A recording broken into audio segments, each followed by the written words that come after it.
Snaravan Dracovin, Lord and Emperor of the Dracovin Empire, and welcome. It is time to continue my review of anime series and then letting you know how to use them in your BESM games, your big eyes, small mouth games. Well, let's continue where we were leaving off in the past with spring 2014, and then I've got two from this current season of summer 2017. But let's start with those two from past with No Game No Life and SabageBu.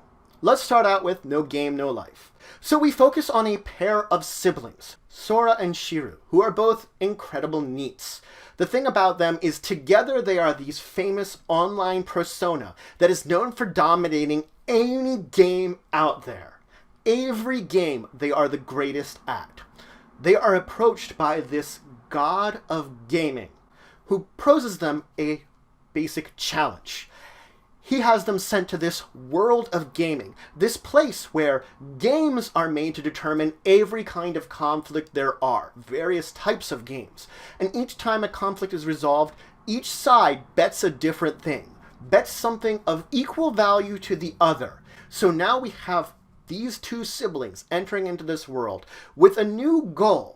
They basically want to defeat the god of gaming, but in order to do this, they have to dominate over and unite all 16 races who have been in conflict and war. So they begin their way of going about things, their expertise at gaming, at dominating, overcoming everyone else, with the goal of eventually overthrowing the god of gaming and becoming the gods of gaming themselves, and proving themselves the greatest. So the genres for this one, of course, game. It's all about the games and all the various types of games that there are.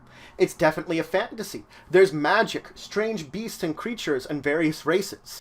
It's also in a way an adventure because of the nature of facing off against these various things and facing various difficulties along the way. Now, I rate this one a 5. This was a great one from the season and is one of the better ones. I would recommend this one if you want to see some interesting characters that are a little lazy, and the way that they go about things is extreme and edge of your seat kind of stuff. Now, if you are using this in a BESM game, I would recommend 250 points.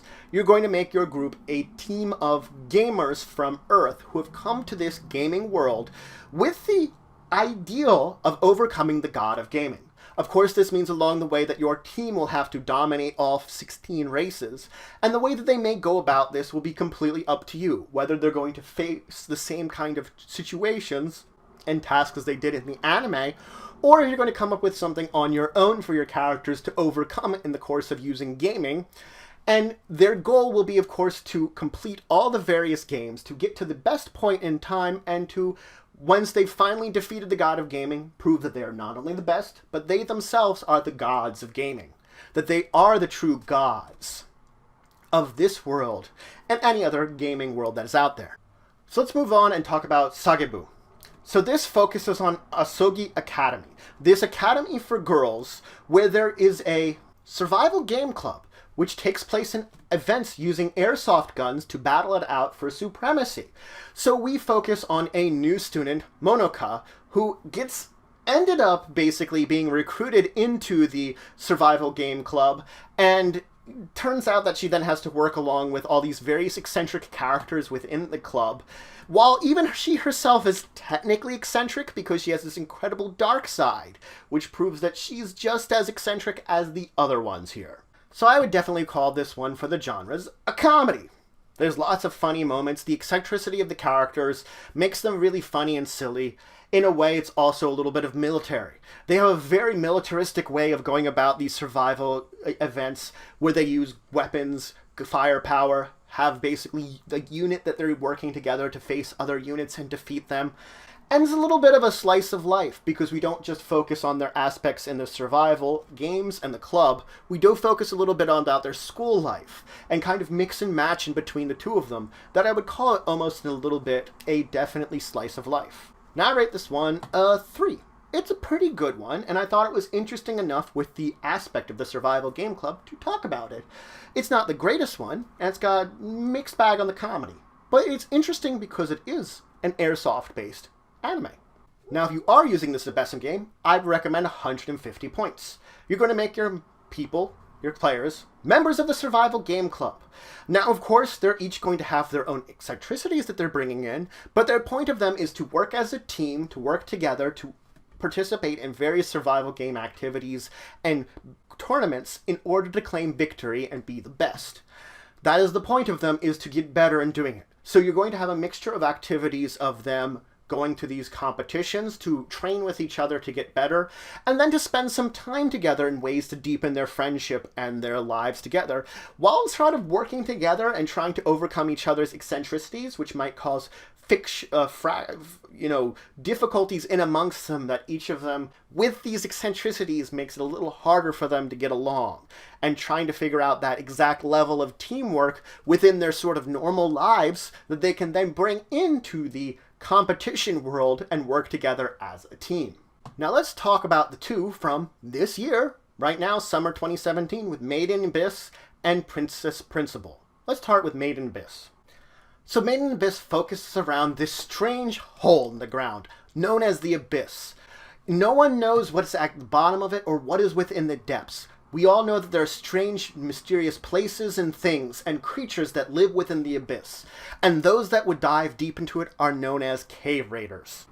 We focus our story on Riku, a young girl who lives in Osu Town on the edge of the abyss. She is an orphan that works as a junior cave raider, diving deep and trying to learn what's going on there, with hopes to find out what happened to her mother, who was lost within the abyss many years ago, driving her to be an orphan. Her dreams of being a professional cave raider, though, may be realized when she discovers a young boy within the abyss who turns out to be a robot. So for the genres for this one, I would call it a sci-fi. There's a robot. There seemingly is this strange lost technology that exists within this mysterious place of the abyss, with strange artifacts that exist there. It's also an adventure. They're traveling deep into the depths, down layers by layers, exploring places, searching for lost treasures along the way. It's also to a degree of fantasy. There's strange and mysterious, almost fantastical creatures that they may discover there. Mysterious powers and abilities that exist deep within the exploration of the abyss. Now I rate this one a 4. It's definitely a really interesting series with a really interesting premise, and the art style is a little off for me, and I think that's what it will be for most people. It's a little different, but it's not bad, and it does have a very interesting way of expressing the storyline, and it does just feel just adventurous enough to push me forward to checking it out. Now, if you're using this in a BESM game, I would recommend 200 points. You're going to make your characters a group of young cave raiders who are most likely associated with the orphanage. They're going to be diving into the depths of the abyss to discover the secrets of there, learn more things, get more experience, become more adept cave raiders, with the goals of perhaps using what they find there to help the other children of the orphanage to basically excel them forward, or maybe even to discover the secrets for some other kind of personal reason linked to them, linked to the white reason that they became an orphan in the first place. It will be up to your character to determine the real reason that they are diving into the abyss to discover its secrets, but they're all going to be going in there for their own personal reasons, some a little less selfless than others.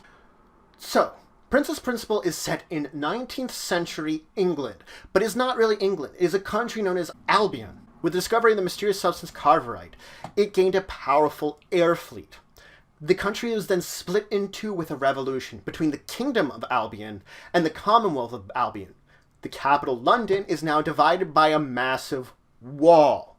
We focus on a set of girls in a girls' school in the Kingdom side of Albion who turn out to be spies for the Commonwealth of Albion. They make use of their own unique individual abilities and special abilities with disguise and other various espionage tools to connect powerful missions for the Commonwealth in order to overthrow the power of the kingdom that threatens the world to a degree. Now, the genres is fun, or of course, action. It is an action-based series. That is for sure. There are interesting battles, fights. They get into tuffles and scuffs along the way. I would also call it to a degree somewhere in between a historical and a steampunk. It's not the kind of steampunk you would think about. It has more of those Victorian sensibilities deep within it. So it is somewhere in between what traditional steampunk and historical Victorian England would be, mixing it into the sort of middle ground of this. I would then also call it spy. Because guess what? It's spies. It's espionage. It's all the various matters that you get from all those interesting action-based spies. I rate this one a 5. It is one of my favorites of the season, and I would definitely recommend checking it out. It's a very interesting one. Now, if you're using it in a BESM game, I'd recommend 250 points. You're going to make your characters a group of spies. Now, it would be completely up to you if they are spies for the Commonwealth or spies for the Kingdom of Albion. That will be up to you.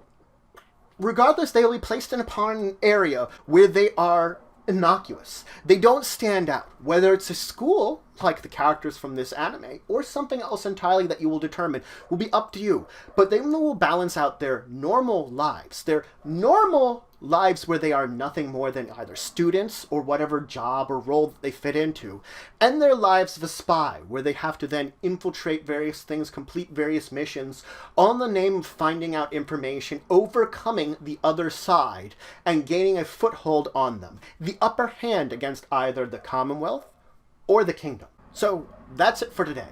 I introduced you to 4 more anime series. Now, it will be up to you how you use these anime series within your BESM games. I have only given you suggestions. And as I've said, for any other of these systems, you can throw them into other role-playing game systems for these suggestions. You could adapt them any way you want. The character creation and basic rules are going to be the difficulty you're going to have to overcome. But the basic world settings I've described will fit in many different worlds and many different settings. All the other little adaptations based upon the actual mechanics of the game will be up to you to determine. But other than that, you can adapt to how you like. But if you have any questions, comments, anything you want to say, anything you think I left out, please leave in the comments below. Please like, share, and subscribe. It shows support the channel, the Empire, the work I do. If you want to show some extra support, you can always check out my Patreon, link description below. There's some great rewards there. It helps to grow and improve the channel and the Empire. Regardless, until the next time, I bid you farewell.